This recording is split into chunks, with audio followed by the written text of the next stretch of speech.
Welcome back to our final positional evaluation. We are going over the tight end position today. I love the tight end position. It's actually a lot of fun. I think, with the recent influx of youth, everybody's kind of reinvigorated and they're not on the remove tight end from fantasy train any longer, right? Sam Laporta's got everybody stoked. Let's just hop right into it. We're going to talk about the attributes like we have for each of the other positional evaluations. What are we prioritizing for tight end when we're talking about rankings, right? And I actually think it's a lot easier than people make it seem, in my opinion. But here's what it is. I think we're looking for elite yak ability, elite yards after the catch ability. We're looking for the potential to be first or second on your team in target share. We want that 90 plus target potential. Years ago, when I first got into this, I did a study that showed top 5 tight ends always had at least 90 targets. So you want your tight end to get there, right? You want that potential. You want them always on the field, despite what all the other analysts are saying and arguing about on Twitter. Blocking doesn't matter. You want them receiving. Yes, you want them catching passes for sure. But let's just think about the top tight ends over the past 5-10 years, right? We're talking about like Gronk, Travis Kelce, Mark Andrews, all guys who are impact blockers. I'm not saying they're the best blocker. They're not going to be, 95 on PFF's blocking grade, whatever. These guys are significant advantages in the blocking game and the receiving game. They're always on the field. They're there for play action. They're there for everything. Okay, that's who you want. I'm sorry, I don't want Mike Gesicki. I don't want him, despite him being a very talented receiver, the big slot, that's not really what I'm looking for, man. I need more than that out of my tight end. I need more than that. So let's jump into our rankings and highlight some players and highlight, some of the groupings in our rankings, I think that reflect what I'm talking about here. Hopping into the tight ends. I just got to say, tight end 1, Mark Andrews. Don't forget about it. He just went 5th round, like 5th tight end in a startup mock Jake and I were just in. Like, please, come on. Like, get real here. Okay, so despite that, looking at our top 5, right? Mark Andrews, Sam Laporta, Trey McBride, TJ Hawkinson, George Kittle, Travis Kelce right outside number 6, man. Just the age at some point does have to catch up to these tight ends. It's not something where we prioritize. It's not, okay? We got a 30-year-old inside the top 5.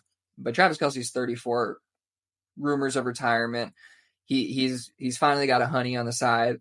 We all know who she is. He could ride off into the sunset if he wants. Okay, so just looking at that. But David Njoku, I think, is a good one at tight end 7, who kind of encompasses a lot of what we're talking about here, but definitely the potential for that 90 plus target season. Definitely potential first, second on the team in targets, with just really Amari Cooper next to him demanding targets. He's on the field pretty often. Now, it's not to say he's the best blocker, but he is on the field fairly often. So I do think that, that's why you see him up in that range. I think we kind of devalue a guy like Dalton Kincaid for lacking some of for being, let's say, more limited in some of these aspects that we're talking about here.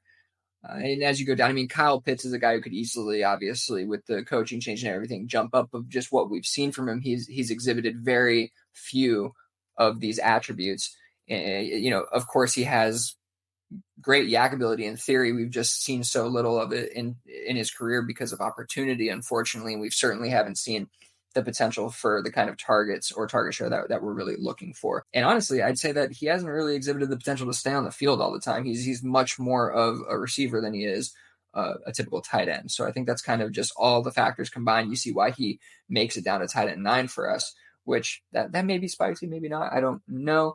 But just, we're looking at the rebuilder rankings again, so you do have to keep that in mind with some of these guys who are pretty top-end producers like Evan Ingram falling down. He's almost 30 years old, and he's not always been super consistent. So, there's factors, I think, leading to that kind of thing. But again, when we're looking at the guys who are pushing up to the top of our rankings, we're looking at guys who are always on the field, these George Kittles, these TJ Hawkinsons, now coming into their own, Trey McBride, Laporta. These are really, really quality blocking talents. These are young tight ends who are significant producers in terms of fantasy points. So that's what we're looking for here. And for me, I just want to highlight again, I think the best tight ends are going to be the guys who can create yards after the catch, who are elusive, who can get downfield, make plays. And that's, I think, what you see at the top of our rankings here. And I think that's what you see that is pushed up over the other options. So, Jake, when you look at tight ends, is there anything else that you're looking for in terms of, when we're ranking them and kind of the process you're going through? Yeah, no, you actually used the term that I tend to use inside my own head. I like to think of the higher tier tight ends as like controlled elusiveness, if that makes Mm-hmm. sense. Like they don't have Mm-hmm. that sexy elusiveness that you see in running backs and wide receivers. Instead, it comes off as a bit more, conservative, but there's this ability to be able to get away from a tackler in open field. And it isn't necessarily through just pure speed. It isn't necessarily through pure movement. It's just the ability to outsmart another player. That isn't something that is, necessarily measurable 100% of the time, and I do find that it's more visible in tape. And it's one of those things that uh, I know Billy and I always talk about, specifically in rookie season when we're trying to look at tight ends moving up the graces when we're trying to draft tight ends in rookie drafts. It's something that I like to value as well when I'm thinking of production within the NFL itself. The other thing that I kind of bring to a head is going back to the idea of being a blocking tight end or being used within a blocking scheme as a tight end, really thinking about offenses that also run a lot of RPOs is really beneficial. Guys Mm-hmm. who see the fields during RPOs are going to be tight ends who are also going to get higher inflated targets, typically because there are a lot of, more often than not, small little tight end screens. If they're able to garner off of that, which is why someone like a Dalton Kincaid does end up getting as much production as he does. And I do think that we'll probably start to see a relative jump up of Dalton Kincaid's rankings, even if we don't like it per se, because we don't necessarily love his tape. I think his usage will probably, unfortunately, push him up our rankings because that we have to accept that. Sometimes we have this conversation. There are guys we don't like that we have to push up the rankings because of the fact that they are producing. And I think he's a prime example of someone who, when you think about scheme, when you think about the fact that he's not necessarily the best blocker in the world, but how he's kind of fit into a scheme, he's that guy. And then the antithesis to that is the Kyle Pitts. He literally lost a lot of his snaps to Johnny Smith because of the fact he couldn't block. They didn't run RPOs for a more receiving tight end like a Kyle Pitts. More often than not, they sometimes lined him up as a wide receiver, which unfortunately somehow closed him off even more to targets. So you have to be understanding kind of the full package of how that tight end is being used. And when you're going through this process, there's nothing wrong with dropping someone like Kyle Pitts down to 9. When, maybe 2 or 3 years ago, if we were doing the same exercise, he probably would have been our tight end 3, maybe even tight end 4, somewhere around there, probably competing with a George Kittle or a TJ Hawkinson. But the reality is that at the end of the day, production after your rookie year not existing, it's gonna it's gonna drop you down to tight end 9.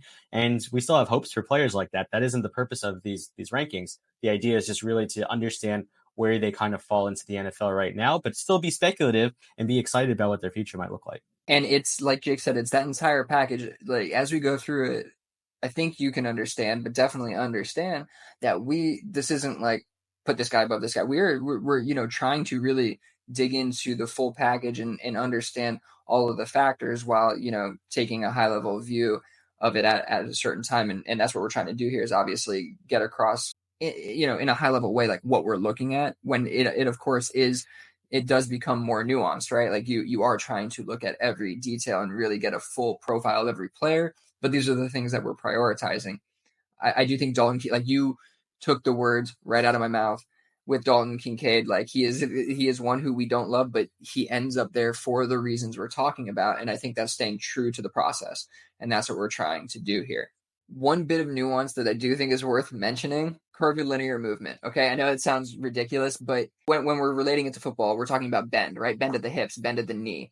And I think that's something when you look at our top 5 here, Mark Andrews, Sam Laporta, Trey McBride, TJ Hawkinson, George Kittle, these are all guys who exhibit that ability after the catch, that elusiveness. But I want people to understand specifically at tight end, like this is what you need to have to elevate to that elite level. You really do. You cannot be stiff below the waist. You can't. You can't. It's not, you're not going to be able to consistently create yards after the catch. These guys are not only evading not one but multiple defenders, but also breaking away from them at the end of the day. They're getting around them. And when I say curvilinear movement, when I'm talking about bend, I'm talking about these guys are able to turn corners and edges that others aren't able to get around defenders. But even a guy like David Njoku doesn't exhibit the most amazing bend below the waist, right? Like he's a little stiff. And that prevents him from being like he truly is a good yards after the catch guy, but he's not an elite yards after the catch guy. He's not one of those guys who just in any situation can just bust out, break tackles, and go. He does, I think, need a little more open space in front of him initially where he's not creating it. And I think, it's very nuanced for sure. But obviously Travis Kelce is one of those guys too. Don't get me wrong. He is definitely one of those guys. But you go and look at the Gronkowskis and those guys, they're able to be so nimble on their feet and below their waist, and it just creates so much more upside given their size and speed combination. It's just almost impossible to stop. So I know it's nuanced. I know it's what's the word? It's a kinesiology kind of thing, right? It's like a study of movements, but I mean, we do digest a lot of film. I do consider myself a film analyst, and I do consider myself somebody who studies body movements because it's very important to me in particular in terms of how guys are able to run routes and create for themselves on the field. So again, very nuanced, but I do think it's super important for tight ends to be looking for that attribute, both when you are scouting for rookie drafts and when you are looking, in terms of rankings, what you're trying to prioritize. That needs to kind of be baked in somehow to your like elusiveness, yak ability. That's got to be in there. I know we just yapped on a long time, probably a lot longer than I thought we were going to about tight ends, but we do love this position. I think we have a lot to say about it, and I think it's kind of a forgotten position sometimes. So I'm glad we were able to dig in a little bit deeper there. Jake, you have anything else before we get out of here and finish off our positional evaluations for the Dynasty Underdog Ranking Symposium?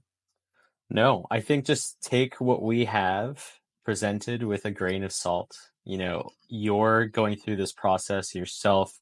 You're going through this process to better yourself, make yourself more competitive. Hopefully you have a good understanding of what the game is supposed to be presenting to you. And that's going to create, the gap between you and your competitors. At the end of the day, we think we have what we can use to help us benefit ourselves. And we're happy to present that out to you, right? Like you can go in and see our rankings on a weekly basis when we update them, and please use them. But also know that your best process will be doing it yourself so that you can garner your own valuations of players. Absolutely. Jake nailed it. So stay tuned. We are going to be dropping a couple more episodes in this limited series. We're going to be talking a little bit about comparing with KTC, kind of a understanding the market evaluation episode, dive a little bit deeper into that.